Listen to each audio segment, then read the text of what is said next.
खबरें विस्तार से। मुजफ्फरनगर के बेगराजपुर स्थित नेशनल हाईवे पर यात्रियों से भरी एक बस अनियंत्रित होकर पलट गई, जिसमें दर्जनों यात्री घायल हो गए। उत्तर प्रदेश के जनपद मुजफ्फरनगर स्थित दिल्ली देहरादून नेशनल हाईवे 58 पर मंगलवार की रात के समय एक बस पलटने से उस वक्त हादसा हो गया जब हरिद्वार से चलकर एक बस राजस्थान के पुष्कर जा रही थी। उसी वक्त मंसूरपुर थाना क्षेत्र के नेशनल हाईवे 58 पर यह बस अनियंत्रित होकर पलट गई, जिसके चलते हाईवे पर चीख पुकार मच गई। घटना की सूचना पर पहुंचे पुलिस के द्वारा सभी घायलों को उपचार के लिए मुजफ्फरनगर मेडिकल कॉलेज में भर्ती करा दिया गया। इस मामले को लेकर मेडिकल कॉलेज के डॉक्टर मोहम्मद अली ने बताया कि बस पलटने की घटना में महिलाओं, बच्चों सहित कुल 13 लोगों को उपचार के लिए लाया गया है, जिनमें से 2 की हालत गंभीर बनी हुई है। बाकी को उपचार देकर वापस भेज दिया गया है। बस है अपनी हरिद्वार उदयपुर पुष्कर होकर रास्ते में अचानक क्या मालूम तो उसने पी रखा है या क्या मालूम उस ड्राइवर को नींद का झोंका आया, पलटी मालूम नहीं हमारे को। हम तो सोए हुए थे अंदर। अब इतनी ये तो कितने मालूम है, मैं इतना क्या बता सकता हूँ। कितने लोग हैं अभी इस खाट पे सोए हुए हैं, 7-8 आदमी, 4-5 आदमी इधर खड़े हैं। ये बहना है, ये मेरी बहन है, वो उधर भाई है, ये इधर हुए। मुजफ्फरनगर के एसडी कॉलेज मार्केट में व्यापारियों के बीच मारपीट हो गई, जिसमें एक व्यक्ति गंभीर रूप से घायल हो गया। मुजफ्फरनगर के एसडी कॉलेज मार्केट में दुकान के कब्जे को लेकर 2 भाइयों के बीच मारपीट हो गई, जिसमें एक व्यक्ति गंभीर रूप से घायल हो गया। दरअसल मामला मुजफ्फरनगर जनपद के एसडी कॉलेज मार्केट का है, जहां पर एक दुकान में व्यापारियों के बीच कब्जे को लेकर मारपीट हो गई, जिसके चलते एक व्यक्ति घायल हो गया। बताया जा रहा है कि एसडी कॉलेज मार्केट में 2 भाइयों की दुकानें हैं, जिसमें दोनों के नाम रसीदें काटी जाती हैं। आज एक पक्ष दुकान पर आया तो दूसरे पक्ष ने उसके साथ मारपीट कर दी। वहीं दुकान व्यापारी का आरोप है कि उसके साथ लूटपाट की घटना को अंजाम देने की फिराक में मारपीट की गई है। वहीं मामले की सूचना मिलते ही पुलिस मौके पर पहुंची और जांच पड़ताल शुरू कर दी। ये दुकान में ये हुआ, ये दुकान हमारी है, मेरे पापा के नाम है राम गोपाल और मैं उनका लड़का हूँ। और ये दुकान जो है ये सब कर रहे थे मिलजुल के, 20-22 साल से सब इस दुकान को कर रहे थे। फिर क्या हुआ, चचा जो है मेरे वे गलत संगतियाँ पड़ गए, तो यहाँ घट्टा होने लगा, फिर उस पर कासुनी होने लगी, तो यहाँ से फिर जांच हमें जाना पड़ा रोज कासुनी की वजह से। अब जिस वजह से हम यहाँ आ जाए कि भाई हमें अपना हिस्सा दो, तो हम आके बैठ के चुपचाप सब कुछ आराम से बैठ के हम यहाँ आगे चुपचाप बैठ के सब सीखता। फिर दुकान हमारे नाम है, हमने कागज भी दिखा दिया, आपसे पहले जो आ रहे थे उन्हें कागज दिखा दिए, सब कागज भी है, रसीद भी हमारी जो किराए की रसीद कटे सब हमारे नाम है, सब कटे हम ही दे रहे। हाँ तुमने कागज दिखा देना, वो तो लिख रही होगी भाई, वो तो भैया लिखी होती है, वो सब चेक हो जाएगा। आप धर्मशाला में चेक, ये जो सनातन धर्मशाला की दुकानें हैं इनमें चेक करा लो आप जाके किस नाम का। ये वाली दुकान और ऊपर की 2 दुकान, ये 5 दुकान है, जिसमें 2 तो नहीं के नाम है, 2 इनके हमारे नाम है, मेरे ताऊगे और ये हमारे नाम है। विवाद ये हुआ, ये हमें यहाँ बैठने नहीं दे रहे थे, ये हमें यहाँ बैठने नहीं दे रहे थे गलत संगति की वजह से। ये यहाँ पे गलत संगतियाँ पड़ गए थे, यहाँ बाजार में भी सबको पता उस बात का।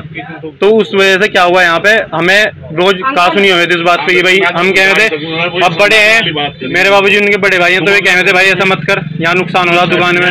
दुकान भी पहले से बहुत कम हो चुकी है, यहाँ पे दुकानदारी जो भी तक काम था, तो जिस वजह से दिक्कत चल रही थी। हम कहने लगे भाई हमें अपनी दुकान दो, हम चुपचाप बैठ गए, वीडियो में सीसीटीवी में सब हम चुपचाप बैठे, ऊपर से आए वो गाली देने लगे, हमारी पिटाई करने लगे।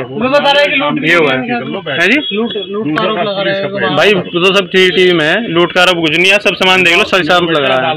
मुजफ्फरनगर के टाउन हॉल प्रांगण में वाल्मीकि समाज की बैठक का आयोजन किया गया। मुजफ्फरनगर के नगर पालिका प्रांगण में वाल्मीकि समाज की बैठक का आयोजन किया गया, जिसमें काफी समय से भगवान वाल्मीकि चौराहे की स्थापना की मांग को लेकर विचार विमर्श किया गया। सभा की अध्यक्षता वाल्मीकि क्रांति दल के अध्यक्ष दीपक गंभीर व संचालन राष्ट्रीय महासचिव गोपाल सुधाकर ने किया। गोपाल सुधाकर ने बताया कि 2006 में तत्कालीन चेयरमैन कपिल देव अग्रवाल और समाजवादी पार्टी के शासन में भी भगवान वाल्मीकि चौराहे की मांग उठी थी, जिसे ठंडे बस्ते में डाल दिया गया। वहीं दीपक गंभीर ने कहा कि आज राम को मानने वालों की सरकार है। आज शहर में जहां देखो प्रत्येक चौराहे पर अनेक समाज, धर्म, स्वतंत्रता संग्राम सेनानी, महापुरुषों, भगवानों के नाम पर चौराहे स्थापित किए जा रहे हैं, जो शहर की सुंदरता को बढ़ा रहे हैं। इसी क्रम में वाल्मीकि समाज ने शहर मुजफ्फरनगर को सुंदर और आकर्षित बनाने हेतु वाल्मीकि क्रांति दल के नेतृत्व में टाउन हॉल रोड चौधरी चरण सिंह जी की मूर्ति के सामने रामायण रचयिता त्रिकालदर्शी भगवान वाल्मीकि चौराहे की स्थापना की मांग की है। जैसे कि आप सही भली बातें जानते हैं कि जिला मुजफ्फरनगर शहर में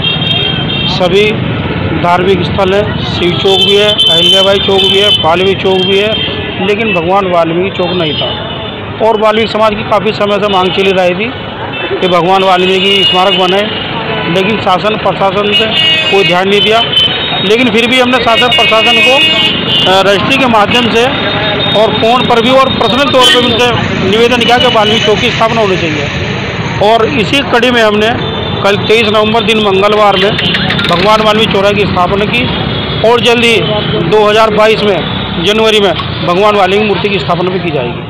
सहारनपुर के तीतरो थाना क्षेत्र में हुई लूट की घटना का पुलिस ने खुलासा करते हुए 3 बदमाशों को गिरफ्तार कर लिया। जनपद सहारनपुर के तीतरो कोतवाली क्षेत्र में 14 नवंबर को नगर निवासी मुफ्ती मोबिन के यहां अज्ञात बदमाशों ने लूट की घटना को अंजाम दिया था। इस संबंध में मुफ्ती ने अज्ञात बदमाशों के विरुद्ध तीतरो कोतवाली में मुकदमा पंजीकृत कराया था। गौरतलब है कि वरिष्ठ पुलिस अधीक्षक आकाश तोमर व गंगो सीओ मोहम्मद रिजवान के सख्त तेवरों के चलते बुधवार को तीतरो के नवनियुक्त प्रभारी निरीक्षक ब्रजेश शर्मा ने लूट का खुलासा करते हुए बताया कि क्राइम ब्रांच की संयुक्त टीम ने मुखबिर की सटीक सूचना पर 3 लोगों को लूट की नकदी 16,000 व अवैध तमंचे सहित गिरफ्तार किया है। ज्ञातों की 19 सितम्बर को रात्रि के समय कच्ची गड़ी मार्ग स्थित मुफ्ती मोबिन के मकान में धावा बोलकर उक्त बदमाशों ने जेवर गहने व नकदी लूटकर मोबिन के साथ मारपीट की थी। तीतरो कोतवाली ने कार्यवाही करते हुए इमरान, शहजाद तथा सुफियान को 16,000 रुपए की नकदी, देसी तमंचा, कारतूस के साथ गिरफ्तार करने का दावा किया है।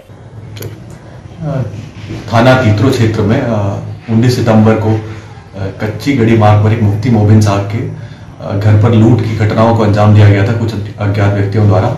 इसी सिलसिले में मुकदमा लिखकर इसमें जो है इन्वेस्टिगेशन चल रही थी और प्रयास जो टीम्स लगाकर हम प्रयास कर रहे थे कि उनकी गिरफ्तारी की जाए, जिसमें कि थाना तीतरो को बड़ी सफलता मिली है। इसमें 23 तारीख को चेकिंग के दौरान थाना तीतरो पुलिस द्वारा और एसओजी की टीम द्वारा इसमें जो लूट में अभी इसमें इन्वॉल्व थे उनमें से हम लोगों ने 3 लोगों को पकड़ा है और उनके पास से लूटी गई धनराशि की में से 16,000 रुपये हम लोगों ने रिकवर किए हैं। उनके पास से एक तमंचा भी मिला है 315 बोर का और इसमें हम लोगों ने अब इन 3 लोगों को जेल भेज दिया है और आगे जो इसमें बाकी अभियुक्त हैं उनकी भी गिरफ्तारी के प्रयास किए जा रहे हैं। मुजफ्फरनगर में आयोजित सांसद खेल स्पर्धा में सहारनपुर के गागलहेड़ी की छात्राओं ने हॉकी टूर्नामेंट में जीत हासिल कर क्षेत्र का नाम रोशन किया। सहारनपुर के गागलहेड़ी के स्कूली छात्र छात्रा जो कि हीरो होंडा एकेडमी में प्रशिक्षण ले रहे हैं, चथावल विधानसभा में आयोजित की गई 2 दिवसीय हॉकी टूर्नामेंट प्रतियोगिता में उन्होंने बाजी मारी। गागलहेड़ी पहुंचने पर थाना प्रभारी सत्येंद्र कुमार राय ने बच्चों को पुरस्कृत किया। गागलहेड़ी में ज्योतिबा फुली चौक पर हीरो होंडा एकेडमी के छात्र छात्राओं ने चथावल में चल रही 2 दिवसीय हॉकी टूर्नामेंट में स्कूली छात्र छात्राओं ने राहुल टाक कोच व कप्तान मिलन यादव के नेतृत्व में बाजी मारी, जिनका गागलहेड़ी में पहुंचने पर जोरदार स्वागत किया गया। गागलहेड़ी थाना अध्यक्ष सत्येंद्र कुमार राय ने बच्चों का उत्साहवर्धन करते हुए हौसला अफजाई की और 1100 रुपए की पुरस्कार राशि देकर उनको सम्मानित किया और बच्चों के उज्जवल भविष्य की कामना की। थाना अध्यक्ष के हौसला अफजाई से बच्चों का मनोबल बढ़ा और बच्चों के चेहरे खिल उठे।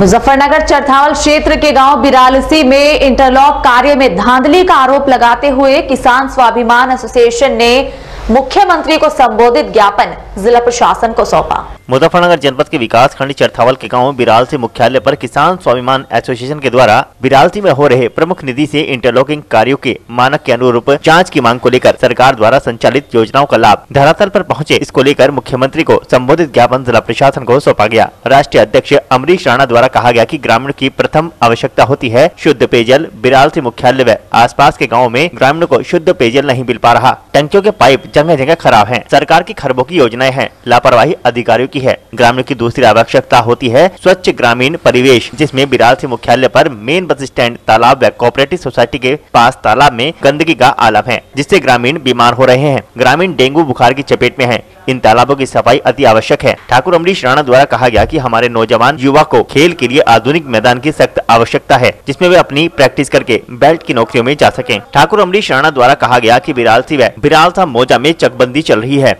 जिसमें मोटे पैसे का खेल खेला जा चुका है। दूर दूर तक की खेती की जमीन आबादी में दर्ज कर दी गई है। ऐसी कोई जगह चकबंदी विभाग ने नहीं छोड़ी जिसमें सरकार के कहने पर जिला प्रशासन सरकारी कोई कार्यालय बना सके, इसलिए जिला प्रशासन से विधिवत जांच की मांग की गई है। और अमरीश राणा द्वारा कहा गया कि बिरालसी मुख्यालय की गलियों में जो लोग अपने ट्रैक्टर ट्रॉली रास्ते में समीप खड़े करते हैं, अपने घर के अंदर नहीं करते, जिससे जन सामान्य को परेशानी होती है। इस पर भी जिला प्रशासन को प्रभावी रूप से अंकुश लगाना चाहिए। मेरठ के गांव अकबरपुर सादात में ग्राम प्रधान व ग्राम सचिव ने मनरेगा के तहत किए जा रहे कार्यों का निरीक्षण किया।